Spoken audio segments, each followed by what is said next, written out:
क्या इंसान का व्यक्तित्व जन्म के बाद बनता है या उससे पहले ही तय हो जाता है? आयुर्वेद और शास्त्र कहते हैं जीवन की नींव गर्भ से भी पहले रखी जाती है। इसी नींव को मजबूत बनाते हैं 16 संस्कार। आज हम समझेंगे 16 संस्कारों को सिर्फ धार्मिक दृष्टि से नहीं, बल्कि आयुर्वेद, मनोविज्ञान और जीवन विज्ञान के नजरिए से। गर्भाधान संस्कार ये संतान की प्लानिंग का पहला कदम है। शुद्ध शरीर और शांत मन से किया जाने वाला संकल्प। आयुर्वेद कहता है शुद्ध शुक्र, शुद्ध अंडाणु और माता पिता की मानसिक स्थिति बच्चे के गुण तय करती हैं। पुंसवन संस्कार गर्भ के दूसरे या तीसरे महीने में किया जाता है। विशेष जड़ी बूटियों का प्रयोग होता है। आयुर्वेद में दी जाने वाली जड़ी बूटियां फीटस के ब्रेन और ऑर्गन डेवलपमेंट को सपोर्ट करती हैं। सीमंतोन्नयन गर्भ के 7वें महीने में मनाया जाता है। मां को खुश रखने के लिए संगीत, सौंदर्य और परिवार का साथ दिया जाता है। गर्भस्थ शिशु मां के मन से जुड़ा होता है। स्ट्रेस फ्री एनवायरनमेंट और म्यूजिक फीटल साइकोलॉजी के लिए जरूरी है। जातकर्म जन्म के तुरंत बाद पिता बच्चे के कान में मंत्र बोलता है और प्रतीकात्मक रूप से घी शहद चखाता है। आयुर्वेदिक दृष्टि से यह इम्यूनिटी एक्टिवेशन और सेंसरी स्टिम्युलेशन है। पहला शब्द सुनना न्यूरल पाथवे बनाता है। नामकरण संस्कार जन्म के 11वें दिन होता है। बच्चे का नाम नक्षत्र और ग्रहों के अनुसार रखा जाता है। साइंस कहता है हर साउंड फ्रीक्वेंसी ब्रेन पैटर्न्स को अलग तरह से अफेक्ट करती है। नाम का वाइब्रेशन नर्वस सिस्टम पर प्रभाव डालता है। निष्क्रमण संस्कार चौथे महीने में होता है। पहली बार बच्चे को घर से बाहर सूर्य के दर्शन कराए जाते हैं। सूर्य के संपर्क से विटामिन डी बनता है और बॉडी क्लॉक सेट होती है। आयुर्वेद इसे प्राण ऊर्जा का संचार कहता है। अन्नप्राशन छठे महीने में होता है। पहली बार बच्चे को अन्न खिलाया जाता है, अक्सर खीर या भात। 6 महीने बाद डाइजेस्टिव एंजाइम्स डेवलप होते हैं। आयुर्वेद इसे अग्नि यानी डाइजेस्टिव फायर का जागरण कहता है। चूड़ाकरण या मुंडन पहले या तीसरे वर्ष में होता है। बच्चे के बाल पहली बार पूरी तरह काटे जाते हैं।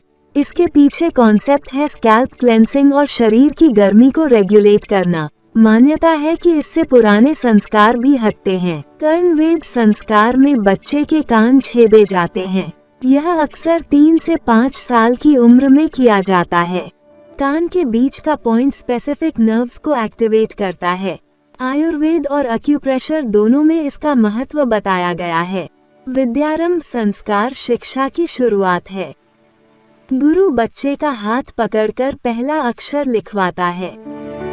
ये एज ब्रेन प्लास्टिसिटी का पीक स्टेज होता है। बच्चे का माइंड इस समय सबसे ज्यादा अब्सॉर्ब और लर्न करता है। उपनयन संस्कार में बालक को यज्ञोपवीत धारण कराया जाता है। अब वह ब्रह्मचर्य आश्रम में प्रवेश करता है। यह संस्कार रूटीन, सेल्फ कंट्रोल और फोकस सिखाता है। वेदारंभ उपनयन के बाद शुरू होता है। गुरु शिष्य को वेदों और शास्त्रों का अध्ययन कराना प्रारंभ करते हैं। यहाँ लॉजिकल थिंकिंग, मेमोरी टेक्निक्स और नैतिक शिक्षा दी जाती थी। ये प्राचीन भारत का होलिस्टिक एजुकेशन सिस्टम था। केशांत या गोदान संस्कार 16 वर्ष की उम्र में होता है। पहली दाढ़ी मूंछ बनाना यौवन में प्रवेश का प्रतीक है। ये प्यूबर्टी स्टेज को दर्शाता है। हार्मोनल चेंजेस के साथ सेल्फ कंट्रोल, डिसिप्लिन और जिम्मेदारी सिखाने का समय। समावर्तन संस्कार शिक्षा पूर्ण होने पर होता है। शिष्य गुरु से आशीर्वाद लेकर गृहस्थ जीवन में प्रवेश करता है। अब शुरू होती है प्रैक्टिकल लाइफ। जो ज्ञान आश्रम में सीखा उसे समाज में अप्लाई करने का समय। विवाह संस्कार 2 आत्माओं का मिलन है। अग्नि को साक्षी मानकर 7 वचन लिए जाते हैं। आयुर्वेद कहता है बैलेंस पार्टनरशिप से बैलेंस्ड लाइफ और स्वस्थ संतान होती है। यह इमोशनल और सोशल फाउंडेशन है। यह वानप्रस्थ आश्रम में गृहस्थ अपने कर्तव्य बच्चों को सौंपकर तप और सेवा के मार्ग पर चलता है। मनोविज्ञान कहता है उम्र के इस पड़ाव पर डिटैचमेंट से स्ट्रेस घटता है और स्पिरिचुअल ग्रोथ बढ़ती है। संन्यास आश्रम में सब कुछ त्याग कर आत्मा केवल परमात्मा की खोज में लीन हो जाती है। न्यूरोसाइंस बताता है पूर्ण त्याग और ध्यान से मस्तिष्क डीप थेटा स्टेट में जाता है। यही मोक्ष का विज्ञान है। अंत्येष्टि अंतिम संस्कार है। मृत्यु के बाद शरीर को अग्नि के सुपुर्द किया जाता है। शरीर पंच महाभूत से बना है। अंत्येष्टि में वो इन्हीं तत्वों में वापस मिल जाता है। ध्यान से देखें तो 16 संस्कार बायोलॉजी, साइकोलॉजी और स्पिरिचुअलिटी को जोड़ते हैं। ये सिर्फ कर्मकांड नहीं, कंप्लीट लाइफ साइंस है। अगर आपको यह वीडियो पसंद आया हो तो वीडियो को लाइक करें और चैनल को सब्सक्राइब करें। धन्यवाद।